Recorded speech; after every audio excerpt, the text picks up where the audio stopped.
What's up gamers, Dooma here. Today I have the update for you for the One Bar Bloody Ninja PvP build that I playtested all day on stream yesterday. Man, this subclassing shenanigans is crazy. It's taking outlier builds and just making them go Super Saiyan. Look at these receipts from yesterday's playtesting. This was all day and this is One Bar with 0 meta sets powering this thing. I get it, it's BGs, it's Wild Wild West at the beginning of a patch, nobody knows what's going on, but still, this is clearly super outlier stuff for a One Bar setup. If there's a better non-bow or gank blade option out there, I'd love to see it. Seriously, link it to me because I'm genuinely not sure I've seen a One Bar Nightblade go this hard ever. That's not a gank or bow blade. I don't know how it works in overworld, probably not super hot like most One Bar stuff, but for BGs, it's absolutely ridiculous. I took some time on stream to explain it quickly for YouTube, so I'm going to put that here for you, but it's mostly just an update to the original. If you want to learn how the build as a whole works from the ground up, I'll link the original Bloody Ninja builds for you in the description, as well as add it to the website with our all new build design page and build search hub. Let's go. This is what we're gonna do. I'm gonna explain this super fast, super duper fast. The upgrade, and that way the update, and then we can just pop it on YouTube here. So what we did was we took the, let me pull it up here. We took the previous Bloody Ninja build, which is this guy here, which was one of the more popular recent builds. We have a PvE version and a PvP version. The PvP version is one of my most favorite One Bar builds for BG. It's just so different and fun and squirrely, and I really enjoy it. So we didn't change much, but the changes that we made significantly elevated it. So what we did is, since we're not using the Shadow skill line at all, we dropped it and we brought in the Adric Spear skill line. And we gained a ton of beef into the build because of it. We got extra crit damage, of which we're a Khajiit Nightblade, so that's money. We got minor protection and minor berserk, which is good. We got free burning light damage, even though some of this overlaps with Oaken Soul up here. And then we got 6% extra weapon and spell damage.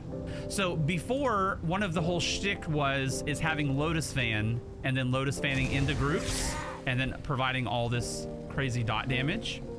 So the idea to not lose that like team pressure and damage originally was to use the morph of Topple Charge, the other morph that does AoE damage, and then it doesn't stun unless they're casting. So what happened there is when we were using that other morph, we got our AoE damage, which procced our Unleashed set on everything and then Hemorrhage on everything, but it just lacked a little bit of oomph to like secure kills and clean up kills. So we scrapped that and we went with the other morph of Topple Charge, giving us an on-use stun. And everything immediately started to like get better from that point. Like it was like a pivot point, a fork in the road, as soon as we did that change. So not only do we get major protection for 7 seconds every time we topple in, but we also get an on-use stun to any target that we like. And we can constantly like bounce around as we need it to stun and proc our Unleashed and Hemorrhage on people.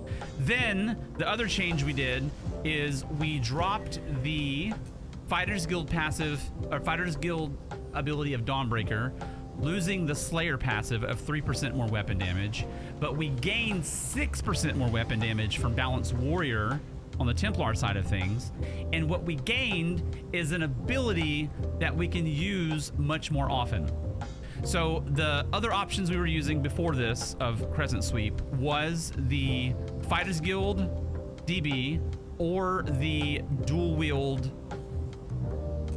Thriving Chaos. Both of them very good for the build, but both of them at much more of a cost. This one's only 75 ultimate. So what that means is this allows us to do what I call rip and dip. We're able to rip and dip constantly, as you watched here on BG's the past 3 hours or so, where you can literally get your stacks up for your bow proc here to 10, and then you can constantly rip, blow somebody up, boom, bow proc, and dip, and you're out of there. And you get kill after kill after kill after kill. At an ultimate, that's at half the cost. So you get double the go attempts. So what we did is we shifted the build from an AoE team dot damage build to more of a single target focus build, while also providing pretty decent team dot pressure, which I'll show you right here. So if I only press 2 buttons and I only topple in and ulti and I don't press another button,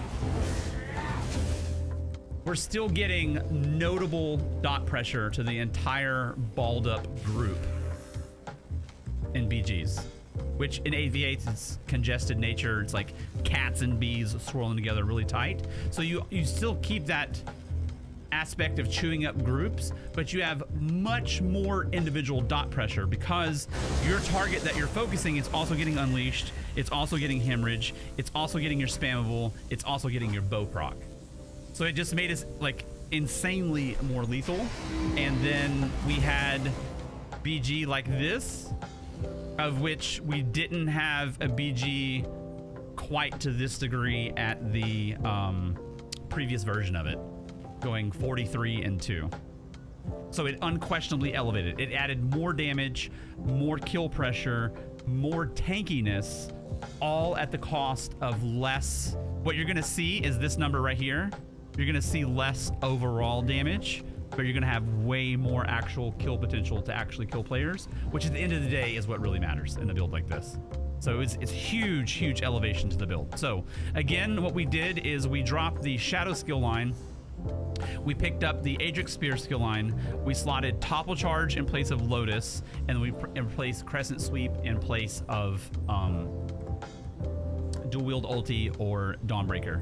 The other big question was, how is contingency going to be with the nerf?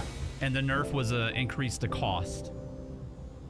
Literally no change. One of the reasons is because we have siphoning attacks. Siphoning attacks is one of the best sustain tools in the entire game for PvP, because not only does it give you stamina, but it also gives you magicka at the same pace of other sustain tools.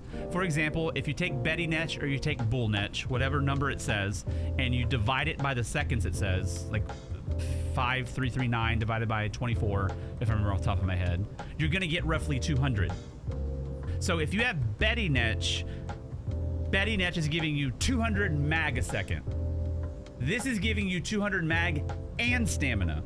So other than the other animal companion passive, which gives you extra sustain, the ability itself, you're getting both magicka and stamina sustain at the same pace of having both Betty Netch and Bull Netch or whatever it is. Then you get more benefit because you also get additional healing as long as you're doing damage. See the healing ticking to the right of my character? That is from having that ability. Then, arguably the most important is it allows you to have a mini tripod at the cost of health. So not a tripod, a stem and mag pot at the cost of health. So if you do something like using healing contingency and then you use siphoning, the health cost it costs is recovered by contingency and you net gain free stamina. So you can do this like indefinitely and get free stamina back of all of your other resources being at a wash. Then just the general aspect of having the hot on you, plus your miscellaneous heals like Bloodthirst in here, popping this just intermittently keeps your magicka full enough to where you never actually feel the nerf to healing contingency. I've been dodge rolling all day in BGs and very rarely am I painted into a corner where I can't press anything. So contingency absolutely is still on the table using a all well-fitted setup, using the dodge roll tactic on the right build. I don't think it's gonna work for every build. I think other builds that doesn't have this function, that has a little bit heavier of a mag drain, it may not be as useful, but we'll figure it out build by build. But in those cases where that does happen, all you have to do is take your Digger and then boom. Now you have a stamina cost, now you have a heal, now you have minor resolve. So it kind of fixes that. And then in those moments We'll have to figure it out, but it may be more beneficial to go all impen with reinforced, but also maybe we can keep the dodge roll playstyle with just vigor like we originally had. So we'll have to see. We'll figure it out. But as it stands now, I almost never felt the cost increase of contingency because of the flow of the build. So that's it. That's the updated to the Bloody Ninja PvP build. So these enchants, this is Magicka Escapist right here. Ignore CP. CP means nothing. It's for VG, so I don't know what this is. It says Magicka Escapist. And then I'm using 2 weapon damage and 1 spell damage. So 2 increased physical harm, 1 increased magical harm.